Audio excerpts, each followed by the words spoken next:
Tetsuo the Iron Man is an experimental horror film that came out in 1989 and is directed by shin'ya Tsukamoto. So Tetsuo didn't win last week's patron poll, but it was an enthusiastic second place. So I decided why not, I'll go ahead and review it. Usually if there's a really enthusiastic runner-up, I'll go ahead and just do a video review of that too. So here is next week's choices for the patron poll.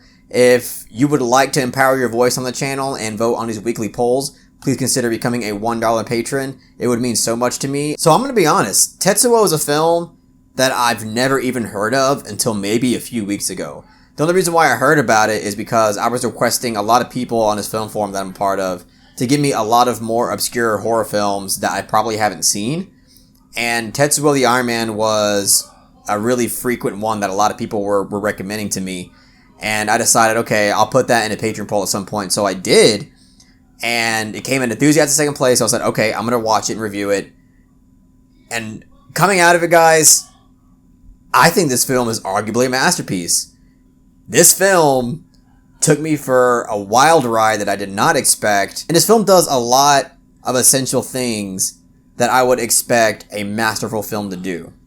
For starters, this film hardly has any dialogue. Like, there is dialogue in this film, don't get me wrong, but I'd say like 90 to 95% of this film is purely told through its aesthetic direction, the film editing, and just purely through visual means. And I absolutely love that in filmmaking. I love when just the aesthetics alone and the aesthetic direction and with the sound infused with the camera work and the editing just all works together to create something that's just really impactful and really immersive.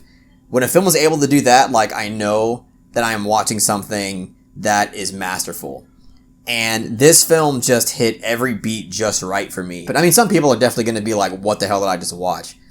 But for me, like, I was able to grasp onto a theme here, and I was able to kind of, be able to interpret and discuss this film on a really insightful level. And this is something that, again, like, I really didn't expect that going into this, because I haven't seen a film in quite a long time that really tries to master the art of filmmaking in this regard, of just being able to tell so much through purely aesthetic means. But let me get one thing straight about this film.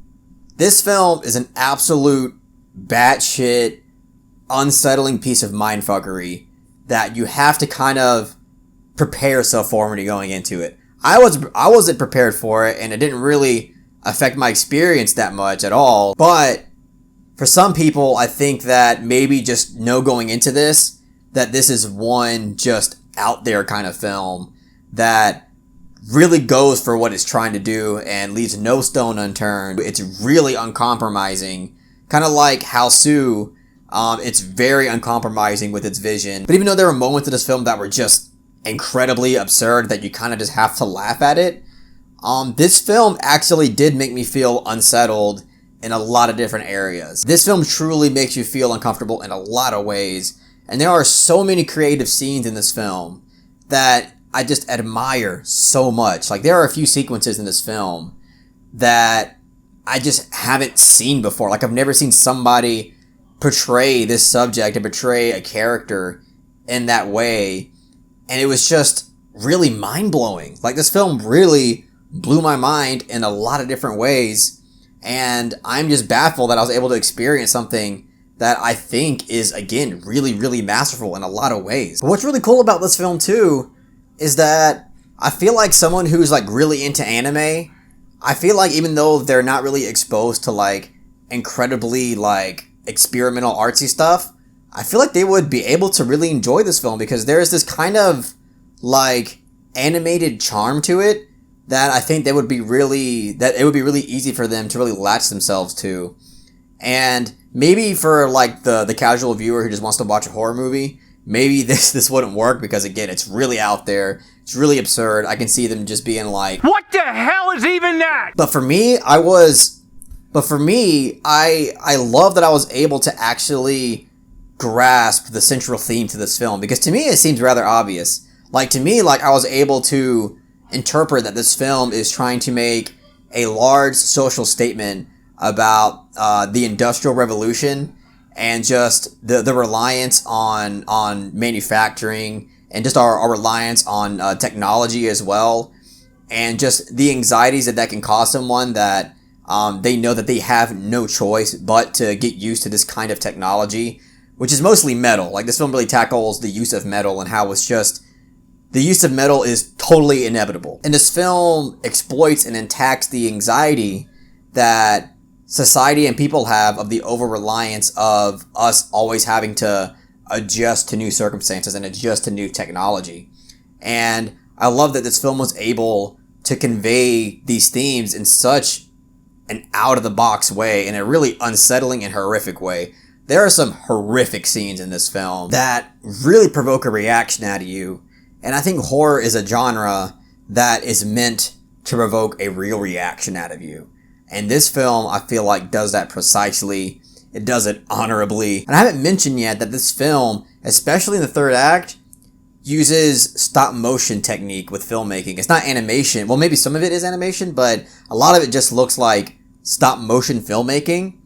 And it uses so much of it to where it's like, this had to be like an editing nightmare. For whoever's poor soul edited this film, I admire you. I commend you for it, because holy shit, there is so much of that stop motion stuff that all really works. It really gives it this raw, authentic feel that makes it feel even more anxiety inducing and unsettling. And there's another aspect of this film that makes it feel more raw and authentic, and that's the fact that it's shot in black and white. And I think one of the intents behind that artistic decision was to kind of make it appear like this is a film that was made like in the 1940s or something, but it's not. It's made in 1989. But when you look at it, like, it has that kind of like old, like 40s aesthetic to it that again gives it that really unsettling, raw, and authentic feel to it. Everything about this film just really came together and worked for me.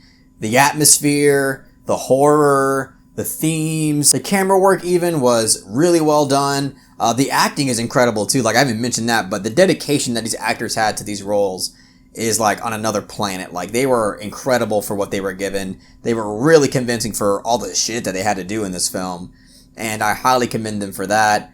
But yeah, everything works. The sound, the stop motion, the direction.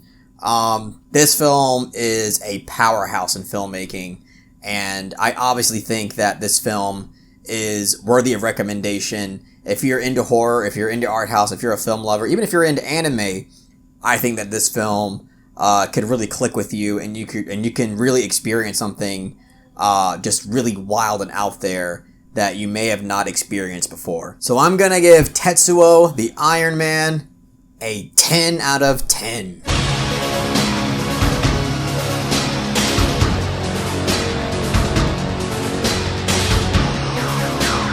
That felt really good to give a film a 10 out of 10. It's been a long time since I gave a film a perfect 10 out of 10. I think the last time I did that was Portrait of a Lady on Fire, and that's been quite some time now. So this was really good for me to watch a film that I think is a masterpiece and just give it the full 10 out of 10 grade that I think it deserves.